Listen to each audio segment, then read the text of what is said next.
And what does this senior group mean to you guys? A lot. I think belief and trust in me for one. Kind of came here on a leap of faith without me having a body of work.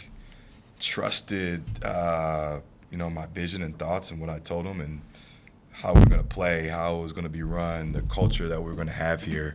I think total belief is that's pretty cool. They obviously didn't have to do it. And so for those guys to have that, and then just the way they conducted themselves all year, I think, when you're building it, you always wonder, through good and bad, is it going to play out the way you kind of want it to or need it to for the growth of your program? And I think these guys have done just an unbelievable job of being an example of what we want to be about through good times and through bad.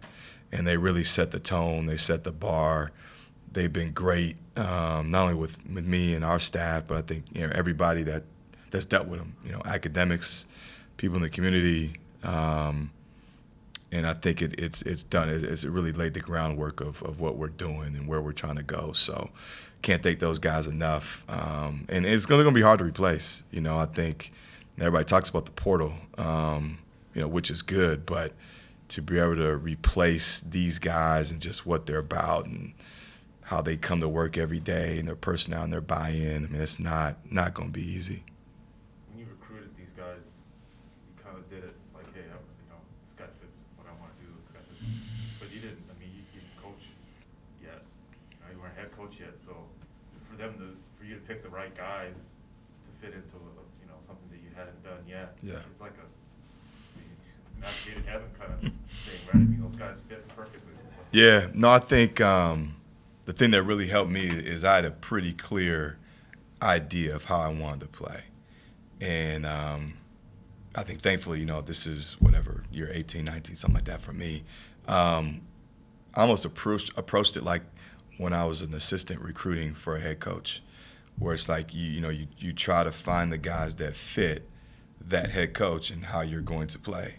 And that's really the way I went about it. So you're watching film and you're going, okay, this guy moves, cuts, reads, his game translates to what we're trying to do. All right, let's recruit him. Or you're watching a guy and you're like, you know what, he doesn't fit what I'm trying to do. Next guy. And I just think, going down that path and not getting swayed and really just being confident, and then just kind of, a little bit was a roll in the dice because it's on film and you don't have a ton, you don't see him live, but you rely on numbers and relationships and when you call around, but then you also got to rely on the eye test. Like, this is what I see on film is what I think we could get.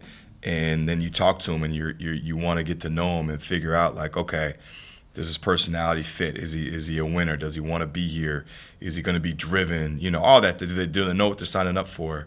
And again, no, we got extremely lucky with every guy. We've had zero issues. The way they've been able to bond with each other from day one, and just their ability to be coached. They've allowed us to coach them every single day. And I know through being with, doing this for a long time, that that's not always the case. So it's been a really, really enjoyable group for sure. So they buy into that idea of laying the foundation, laying the groundwork for future years. Like, I think Thorson's talked about this. His first year at Colorado State, there was an all-conference player that could have gone any number of schools, but ended up staying there at Colorado State. And they won, 12 games that first year, but then 20 and whatever it is now, where, maybe that player can say, hey, me staying and helping build that foundation for what, Nico was trying to create there. Look, now it's coming to fruition. So those guys, they've bought into that foundation with the hope that 2-3 years from now, you're in that same boat. Well, yeah, no, for sure. And I think they, obviously they want to win as much as we can win this year. And they want to see what we can take this year. But I think each and every one of those guys has a lot of pride in the year they spend here and what this is all about. And I think they have a lot of pride in doing it with a guy that, this is my first year. So they're kind of always going to be remembered. And I think they want to see it grow. And they want to know, and I've made sure that they know that when it does, they're a big reason for that. And I do. I think they they know that that's cool. They know that they're the building blocks of something that hopefully is going to last for years and years and years, and they have a lot of pride in that. And again, I think that's like the selfless, cool thing about these guys is they wanted that, and they see it, and they get it. They're mature kids. They see it, and I think they're going to take a lot of pride playing here, and I think they'll look at it like that they're Gophers. Regardless of where they were before, I think they'll obviously honor that, but I do still think that they'll view themselves as Gophers. How much do you, in your day-to-day work, are there responsibilities with name, image, and likeness, or thinking about how to leverage that or position the program in regards to that? You obviously think about it. It's just hard because we're limited so much to what we can legally do. Like, I can't orchestrate deals. I could have the greatest ideas, but I can't go out there and negotiate and advocate for a player or a recruit. So, you're kind of tied, but you catch up on, all right, here's what this school is doing, or you ask questions, hey, how are schools, who's the best in the Pac-12? What are they doing? All right, who's the best in the SEC? What are they doing? Try to gain as much information on that stuff as you can, and then it's like, okay, I have this information. Who do I relay this to? Who at Minnesota do we, so that everybody knows kind of how people are moving, and then take it from there. But it does make it harder when we're not, like, I can't be hands-on, like you probably want to. How much does, because every NIL deal has to be approved through the university, and other schools, it seems like, are kind of maybe more ruckshod and kind of doing their own thing. And then the NCAA kind of says, hey, we're going to review the process of how this works.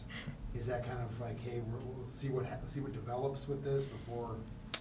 Yeah, I think I think a lot of schools are doing the same stuff. Like, I don't think you might have your one or two outliers that are doing something that's above and beyond. But I think for the most part, the majority, we're all still trying to figure out, okay, how do we navigate? It's really been year one. So trying to figure out, all right, how do we navigate? I think, not a lot has come out. Like, there's not a lot where you can say, you know what, Oregon State's doing this. Oh, man. So it's still, you're trying to feel it out. And I would imagine, whether it's the spring recruiting period or the summer, some coaches, some may not, but will be open to talking about, hey, what are you guys doing? Or where are your frustrations with this? Or you hear about, like I said, how people are moving. To me, that's probably the biggest teller is just, it takes time to see football, basketball, and then figure out, okay, here's what we can do at Minnesota with our resources and what we have, and kind of piggyback and take it from there. But I think every year you'll just kind of just see it grow and build and navigate. I just think it's so early, you're still trying to figure it out, Well, coming off the pandemic, probably you couldn't predict what the fans would be like, coming back in your first year. How do you think the support's been? And obviously the Wisconsin game was pretty loud. And Yeah. crowd. Yeah, no, I thought Wisconsin game was big time. And it helps, it helps so much, not only for our guys, but, it helps with the other team. When you have a home atmosphere like we did, whether it's a free throw or a stop that you got to get, or, that other team having to run something offensively, I mean, when you feel that energy and there's noise and there's excitement, it makes it a different type of deal. And I think when we're trying to go, you got to have a home court advantage. And so I think that was a great building block for how hopefully we can make it be more regularly.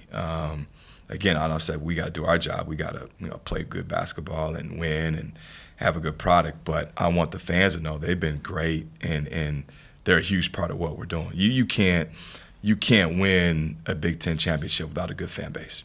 I think it's impossible. It's so hard to win on the road. Like, if you can't rely on your home court for an advantage, it's so tough to go where we're trying to go. So I think if they fully understand that we need them, that they're a huge part of what we're doing, that we want to do it kind of together, especially the students, that's when I think we can make this really special.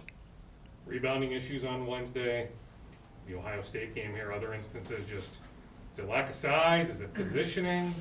I thought Wednesday they were quicker to a couple balls than us, and I could be wrong. I think they hurt us more on the defensive rebounds, if I'm right, but I just thought they were quicker a couple times to a couple loose ball rebounds, and we knew, we kind of cross-matched and put Eric on Tyler Wall.